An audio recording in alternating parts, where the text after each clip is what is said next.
શરૂઆત ગુજરાતમાં મેઘરાજાનો બીજો રાઉન્ડ શરૂ થશે। 17 થી 23 જુલાઈ સુધી મેઘો બોલાવશે ભૂક્કા। રાજ્યમાં વિરામ બાદ ફરી મેઘરાજા પોતાની ગતિ પકડશે। 17 થી 23 જુલાઈ દરમિયાન વરસાદ ભૂક્કા બોલાવશે।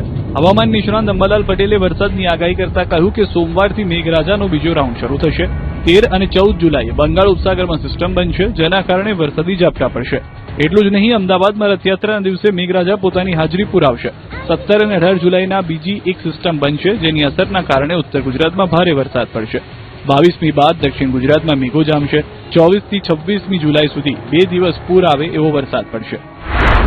દક્ષિણ ગુજરાતના ભાગોમાં ભારેથી અતિભારે વરસાદ થવાની શક્યતા રહેશે અને તારીખ લગભગ 24, 25 અને 26માં મુંબઈના ભાગોમાં વરસાદ થવાની શક્યતા રહેશે। આ દશામાં દક્ષિણ ગુજરાતના ભાગોમાં પણ વરસાદ થવાની શક્યતા રહેશે। અતિભારે વરસાદથી નદીઓમાં પૂર આવવાની શક્યતા પણ રહી શકે।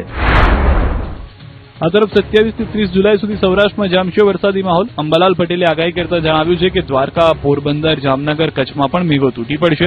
ઉત્તર અને મધ્યમાં પણ મેઘરાજા જમાવટ કરશે। ઓગસ્ટની શરૂઆતમાં અણધાર્યો વરસાદ પડશે। અલ્લીનોની ઘાત છતાં ઓગસ્ટમાં અનરાધાર પડશે। 22 જુલાઈ બાદ પૂર આવે એવો વરસાદ પડશે। 27 થી 30 જુલાઈમાં પણ વરસાદ થવાની શક્યતા રહેશે। આ વરસાદ સૌરાષ્ટ્રના ભાગો, પશ્ચિમ સૌરાષ્ટ્રના ભાગો, દ્વારકાના ભાગો, પોરબંદરના ભાગો, જામનગરના ભાગોમાં પણ થવાની શક્યતા રહેશે। આ વખતે ઓગસ્ટ માસમાં શરૂઆતમાં અણધાર્યો વરસાદ થવાની શક્યતા રહેશે। જો કે ઓગસ્ટ પહેલાંનું 20મી જુલાઈ પછીનું વરસાદી પાણી કૃષિ માટે સારું ગણાય છે। વરસાદથી વંચિત કચ્છના ભાગોમાં હવે થશે મેઘમહેર। આગાહીકાર જયપ્રકાશ માઢકે ધારદાર વરસાદની આગાહી કરી છે। તેઓએ જણાવ્યું છે કે 14મી થી 19મી જુલાઈ સુધી ધોધમાર વરસાદ પડશે। અષાઢ માસમાં અનરાધાર વરસાદ પડશે। પ્રથમ અઠવાડિયામાં મેઘરાજા ભૂક્કા બોલાવશે। સમગ્ર ગુજરાતમાં વરસાદ છોતરાફાડ પડશે। દક્ષિણ, મધ્ય અને ઉત્તર ગુજરાતમાં મેઘરાજા બખ્ખા બોલાવશે। 15 અને 16 જુલાઈએ સૌરાષ્ટ્ર સિવાય બધે વરસાદ પડશે। 22મી થી 27 જુલાઈ સુધી રાજ્યમાં ધમાકેદાર વરસાદ પડશે। અષાઢ માસના શુક્લ પક્ષમાં એટલે પ્રથમ પખવાડિયામાં બાકી રહી ગયેલા કચ્છ, ઉત્તર ગુજરાત, મધ્ય ગુજરાતના ભાગો અને સૌરાષ્ટ્ર અને પૂર્વ ગુજરાતના ભાગોમાં પણ સારો વરસાદ થઈ જવાની શક્યતા રહેલી છે। કરજણમાં દીપડાની દહેશત। ભરૂચમાં પાંજરામાંથી ભાગ્યો દીપડો, 2 મહિલા પર કર્યો હુમલો। વડોદરાના કરજણ તાલુકામાં ઢાઢર નદીના કિનારાના ગામોમાં ફરી એકવાર દીપડાની દહેશત ફેલાય છે। ભીંગવાડા ગામમાં 3 દિવસ પહેલા દીપડાએ એક વાછરડાનું મારણ કર્યું, જ્યારે હવે સંભોઈ ગામની સીમમાં રાત્રિના સમયે દીપડો દેખાતા ગ્રામજનો અને ખેડૂતોમાં ફફડાટ ફેલાયો। ગત રાત્રે દીપડો દેખાતા સ્થાનિક ખેડૂતોએ તેને કેમેરામાં કેદ કર્યો। અવારનવાર દીપડાની હિલચાલથી સમગ્ર પંથકમાં ભયનો માહોલ સર્જાયો છે। આ તરફ ભરૂચ વન વિભાગની ગંભીર બેદરકારી સામે આવી છે। પાંજરામાં પુરાયેલો દીપડો ભાગ્યો અને 2 મહિલા મજૂરો પર હુમલો કરી દીધો। દીપડો નજીકની એક સોસાયટીમાં ઘૂસી ગયો, જ્યાં કામ કરી રહેલી 2 મહિલા મજૂરો પર તેણે હુમલો કર્યો। હુમલામાં બંને મહિલાઓને ઈજાઓ પહોંચતા તેમને તાત્કાલિક સારવાર માટે નજીકની હોસ્પિટલમાં ખસેડવામાં આવી। ઘટનાની જાણ થતાં વન વિભાગની ટીમ અને પોલીસ કાફલો સ્થળ પર દોડી આવ્યો। દીપડાને ફરી કાબૂમાં લેવા માટે સર્ચ ઓપરેશન હાથ ધરાયું। ઘટનાને પગલે સ્થાનિકોમાં ભયનો માહોલ જોવા મળ્યો છે। સમગ્ર ઘટનાને લઈને વન વિભાગની કામગીરી સામે અનેક સવાલો ઉભા થયા છે। અમદાવાદમાં મિત્ર જ બન્યો જાની દુશ્મન। કાર ધીમી ચલાવવાની ટકોર કરી તો કચડવાનો કર્યો પ્રયાસ। રસ્તા પર દોડતી આ કારની રફતાર જુઓ અને કાર ચાલકનો ગુસ્સો જુઓ। આ ચોંકાવનારા દ્રશ્યો અમદાવાદના નાના ચિલોડાના છે, જે કાર ધીમી ચલાવવાની સામાન્ય ટકોર એવો ઉગ્ર વળાંક લીધો કે મિત્ર જ મિત્રની જાનનો દુશ્મન બની ગયો। સીસીટીવીમાં જોઈ શકાય છે કે રસ્તા પર એક યુવક ઉભો છે અને અચાનક એક કાર તેની તરફ ધસી આવે છે। કાર ચાલક યુવક પર કાર ચડાવવાનો પ્રયાસ કરે છે। દાવો છે કે ફરિયાદીએ પોતાના મિત્રને કાર ધીમી ચલાવવા માટે ટકોર કરી। બસ આ જ વાતને લઈને બંને મિત્રો વચ્ચે ઝઘડો થયો અને ઉશ્કેરાયેલા મિત્રે તમામ હદ વટાવી દીધી। ગુસ્સામાં યુવકને કારથી કચડી નાખવાનો પ્રયાસ કર્યો। સમગ્ર ઘટના ત્યાં લાગેલા સીસીટીવી કેમેરામાં કેદ થઈ ગઈ, જે બાદ નરોડા પોલીસે ફરિયાદ નોંધી સમગ્ર મામલો વધુ તપાસ માટે શરૂ કર્યો। ત્યારે સવાલ એ છે કે શું એક સામાન્ય ટકોરનો જવાબ કોઈનો જીવ લેવાનો પ્રયાસ હોઈ શકે? રાજકોટમાં માજીએ ચાલુ કારની બહાર લટકી પાડ્યા રોલા। અત્યાર સુધી તો યુવાનો જ રસ્તા પર ગાડીઓ ભગાડીને સ્ટન્ટ કરતા હતા, પણ હવે તો રાજકોટમાં ગેમ બદલાઈ ગઈ છે। જુવાનિયાઓને સાઈડમાં રાખી વૃદ્ધો પણ સ્ટન્ટના રવાડે ચડ્યા છે। ચાલુ કારની બહાર લટકીને રોલા પાડતા દાદીનો વિડીયો સોશિયલ મીડિયામાં ધૂમ મચાવી રહ્યો છે। આ ઉંમરમાં દાદીમાએ એવા જોખમી સીન સપાટા કર્યા કે જોઈને સારા રેસર પણ પાણી ભરે। વાયરલ વિડીયોમાં જુઓ, ગાડી ચાલુ છે અને એક માજી કારનો દરવાજો પકડીને ઉભા છે। પાછા ખાલી ઉભા નથી રહ્યા.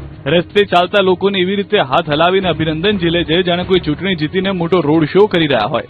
દાદીના આ તોફાની તેવર જોઈને સોશિયલ મીડિયા પર યુવાનો પણ શરમાઈ ગયા છે. જોકે આ વિડીયો વાયરલ થતા જ પોલીસ અને સોશિયલ મીડિયા પર ભારે હડકંપ મચી ગયો છે. ખેડામાં લુખ્ખાઓએ બજાર બાનમાં લીધી કાળા કાચવાળી કારમાં કર્યા સિંહ સપાટા. ખેડા જિલ્લાનું કપડવંજ શહેર અત્યારે લુખ્ખા તત્વોના આતંકથી ધ્રુજી ઉઠ્યું છે. કપડવંજની મીના બજારમાં રાત્રિના સમયે 4 કારો સાથે નીકળેલા લુખ્ખાઓએ ભારે સિંહ સપાટા કર્યા. કાળા કલરની આ કારોના કાચ પર પ્રતિબંધિત બ્લેક ફિલ્મ લગાવેલી હતી, જે દર્શાવે છે કે આ તત્વોને કાયદાનો કોઈ ડર જ નથી. સૌથી મોટી ચોંકાવનારી બાબત તો એ છે કે આ 4માંથી 2 કાર સંપૂર્ણપણે નંબર પ્લેટ વિનાની હતી. એ રાત્રિના અંધારામાં આવી શંકાસ્પદ કારો બિંદાસ ફરી રહી હતી, છતાં કપડવંજ પોલીસ આખી ઘટનાથી તદ્દન અજાણ જોવા મળી, જેને પગલે પોલીસના નાઇટ પેટ્રોલિંગ અને સતર્કતા પર ગંભીર સવાલ ઉઠી રહ્યા છે. સ્થાનિકોનો આક્ષેપ છે કે શહેરમાં કાયદો અને વ્યવસ્થાની સ્થિતિ સંપૂર્ણપણે કથળી ગઈ છે. હવે શહેરીજનોની એક જ ઉગ્ર માંગ છે કે બેફામ બનીને જનતાની સુરક્ષા જોખમમાં મૂકતા લુખ્ખા તત્વોને પોલીસ તાત્કાલિક ઝડપી પાડે અને તેમની સામે કડકમાં કડક કાયદાકીય કાર્યવાહી કરે. કીર્તિ પટેલ સામે વધુ એક ફરિયાદ. સુરતમાં પોલીસ સ્ટેશન બહાર મચાવ્યો હંગામો. બોલો રાજુ પેલા જાખા પોલીસ સ્ટેશનમાં જાય છે ખોટી ખંડણીની ફરિયાદ કરવા, અને તેરો બાપ હવે અહીંયા આવે છે. અહીંયા જ ઊભી તું ફરિયાદ કરવા હોય તો આવી જા.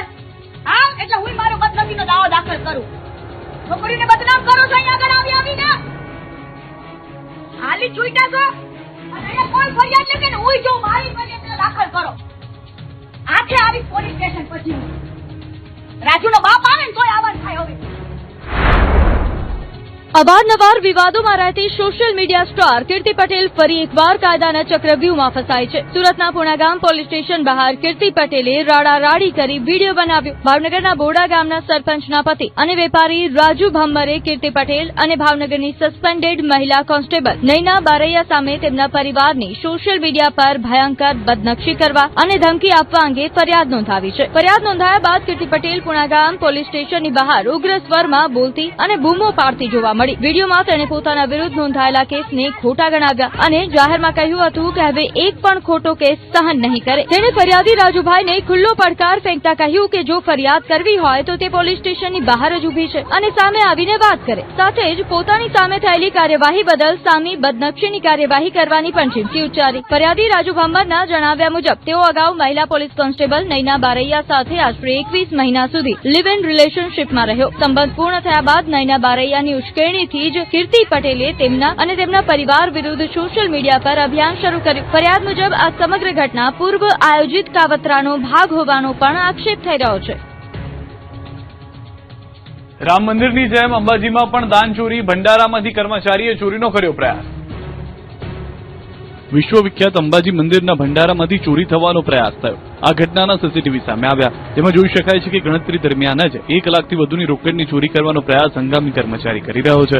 મહત્વનું છે કે મંદિરના ભંડારાની રોકડની ગણતરી ચાલી રહી હતી ત્યારે હંગામી કર્મચારી ચિરાગ ઠાકોરે ₹500ની 208 નોટ એમ કુલ ₹1,04,000ના બંડલને સંતાડી દીધું હતું અને ત્યારબાદ બાથરૂમ જવાના બહાને નીકળ્યો. જોકે બાથરૂમ તરફ જતી વખતે સંતાડેલી નોટોનું બંડલ નીચે પડી જતા સમગ્ર મામલો પ્રકાશમાં આવ્યો.